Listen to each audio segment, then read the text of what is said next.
Vitória contra o Pinóquio da Gama no sábado e Thiago Silva. É sobre isso o vídeo de hoje, logo depois da vinheta.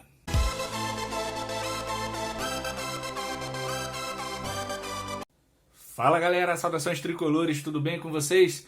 Uma vitória no clássico, a primeira de 2024, já nem é tão clássico assim, né? O Vasco morreu, hoje a 77 Partners é um time de médio para pequeno, mas enfim, tem a tradição, a história, e o Fluminense venceu por 2-1. Gols do Ganso e do Martinelli com o Verratti descontando. O Fluminense fez uma boa partida, não foi excepcional, mas foi uma boa partida. Abriu o placar no início do jogo, um gol de cabeça do Ganso, que começa num passe do Felipe Melo para o Marcelo, que faz um domínio sensacional, o passe foi forte, e o cruzamento ainda melhor, um cruzamento com a mão. Calma, vascaínos, com a mão entre aspas, vocês estão chorando desde sábado, devem ter resolvido o problema da falta d'água lá no Chiqueirão de São Cristóvão, então calma, torcedores, calma. E o cruzamento perfeito do Marcelo, o Ganso entrou de cabeça e fez o gol e deu mais tranquilidade para o Fluminense jogar. E como eu disse no vídeo do pré-jogo, o Fluminense precisava deter a correria do Pinóquio da Gama. Detendo essa correria, não entrando na trocação de correria, o Fluminense tinha grandes chances de ganhar o jogo. E no segundo tempo, aos 8 minutos, o Martinelli faz o segundo gol, só que não deu nem para comemorar direito. Logo depois, o Fluminense toma mais um gol em bola alta na nossa área. E não tinha o Martinelli como zagueiro, né? Ainda assim, né, eu já vi aqui alguns vídeos de alguns canais dizendo, por exemplo, o zagueiro é zagueiro, o volante é volante. Porra, o Felipe Melo é volante e joga de zagueiro, irmão. Né? Quem fez isso não foi o Diniz, foi o Abel Ferreira que fez isso. O Mascherano, argentino, né, era volante, terminou sua carreira como zagueiro, inclusive na Copa do Mundo de 2014 no Brasil, ele chegou a atuar de zagueiro também. Tá? Então essa história de zagueiro é zagueiro, volante é volante, centroavante é centroavante, isso é coisa de um futebol que não existe mais. Né? Repito sempre a situação lá, o Guardiola que bota 5 zagueiros. 2 de laterais, 2 de zagueiro e 1 de volante. Não é todo jogo, mas eventualmente com 5, com 4 zagueiros jogando ao mesmo tempo. Tá? Então, não foi porque o Martinelli foi para o meio que o Fluminense venceu, e não era porque o Martinelli estava na zaga que o Fluminense perdeu para o Bahia. Né? Analisar isso é ser o famoso engenheiro de obras prontas e ter uma análise profunda como um Pires. Mas a verdade é que na hora do gol do Verratti, a zaga era formada por Manuel e Antônio Carlos, 2 jogadores altos, e ainda assim o Fluminense perdeu a bola aérea e levou o gol.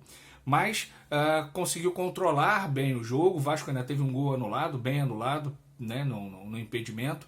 E a torcida deles, a torcida pinoquista da Gama, está chorando desde sábado, né, um pênalti. Quando eu falo da torcida do Fluminense, né, que não só do Fluminense, mas que vivem ainda um futebol lá dos anos 90 que não existe mais, é a mesma coisa em relação à reclamação de arbitragem.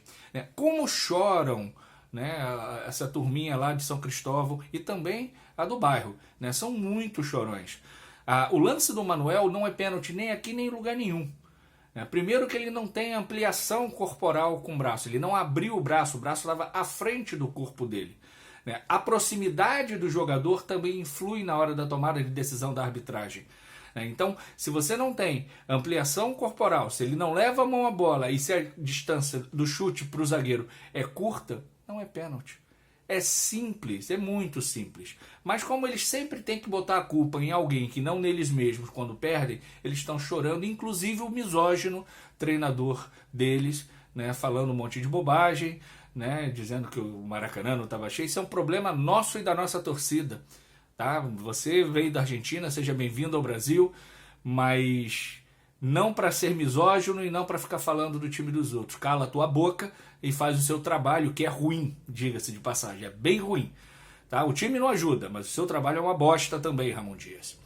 E o Fluminense, com isso, chegou aos 4 pontos e esperamos que tenha tranquilidade, esperamos que os nossos influenciadores deem tranquilidade ao time e não sabotem o time.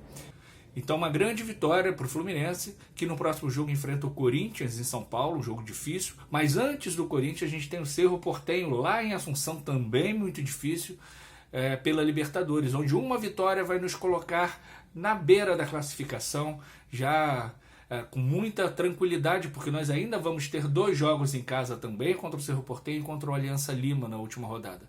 Então o Fluminense vencer o Cerro Porteño na quinta-feira é encaminhar a classificação para a segunda fase da Libertadores.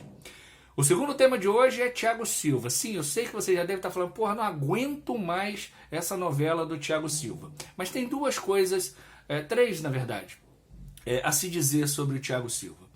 A primeira é sobre a postagem, né, do Caio Blois, acho que é assim que se fala o seu sobrenome, se não for, desculpa, Caio, no Trivela, dizendo que a prioridade do Thiago seria renovar o contrato com o Chelsea. E isso não foi dito da boca do Thiago Silva para o Caio. Né? Para quem entende o jornalismo, vai saber que o jornalista tem fontes e que ele não deve revelar quem são as fontes dele. Né? E muita gente fala, por que não revela a fonte? Porque fonte não se revela. É um princípio do jornalismo. Né? E alguma fonte do Caio, que é muito bom jornalista, né, disse a ele que a prioridade do Thiago Silva é permanecer no Chelsea, renovar o contrato com o Chelsea. Né? Ao ter essa postagem, o Thiago Silva responde com fake news. Né? E o Caio diz, olha, o jogador se manifestou, mas nem a diretoria do Fluminense, nem os empresários de jogadores se manifestaram. Seria interessante se o Mário Bittencourt ou o Paulo Jones se manifestassem sobre essa situação. Né? Porque o tempo inteiro, né, sai alguma coisa, alguma fonte joga alguma coisa para o jornalista publica, os influencers do Fluminense sabotam e jogam a torcida contra o jogador. Né, que sempre manifestou o interesse de terminar a sua carreira no Fluminense. Tá? Então, quando ele diz que é fake news, ele não está dizendo que o Caio criou a fake news. Eu espero que não esteja dizendo isso. Né? Mas que quem passou a informação para ele criou a fake news. Né? E aí a gente precisa entender o básico de jornalismo para não se ficar por aí em canais que têm audiência muito maior que a minha, por exemplo, né, falando um monte de bobagem, ou jogando pra galera, querendo fazer um interrogatório com o Thiago Silva no Instagram, sabe? Porque ele vai, e aí a segunda parte do assunto Thiago Silva, ele disse que nos próximos dias todo mundo vai saber em qual time ele vai jogar, porque o contrato dele termina agora em junho. Né? E segundo o Vitor Lessa, a Arábia, né, algum time árabe, né, tem o interesse em contratar o Thiago Silva. Acho difícil porque o investimento no futebol lá na Arábia Saudita vai diminuir. Já está diminuindo. Né? Foi uma bolha, né, e já está diminuindo. Não sei se eles vão fazer esse investimento. E, de toda forma, se eles fizerem uma proposta, o Fluminense não tem financeiramente como concorrer com os times lá da Arábia. Né? Mas eu tenho muita esperança, não tenho fonte, não sou jornalista, mas eu tenho muita esperança que o Thiago Silva volte, porque ele ajeita a nossa defesa. Né? A saída do Nino ela é irreparável, né, com as opções que nós temos. Só o Thiago Silva pode fazer essa reparação, né, e fazer com que a defesa do Fluminense volte a ser uma defesa mais sólida. Evidentemente, com o nosso modelo de jogo, né, nós vamos fazer muitos gols e vamos tomar alguns gols também. Mas com um zagueiro do porte, do quilate, do Thiago Silva, as coisas vão ficar muito melhores. E monstro, as portas da casa estão abertas para a sua volta e com certeza você vai encerrar sua carreira aqui no Fluminense. Então, quinta-feira, Fluminense e Cerro Porteño. No fim de semana, Fluminense e Corinthians, ambos os jogos fora de casa, né? 2 jogos difíceis, mas 2 jogos possíveis de serem vencidos, né? Como vencemos a turma chorona do Pinóquio da Gama no sábado por 2-1. Grande beijo, um grande abraço, tchau, tchau.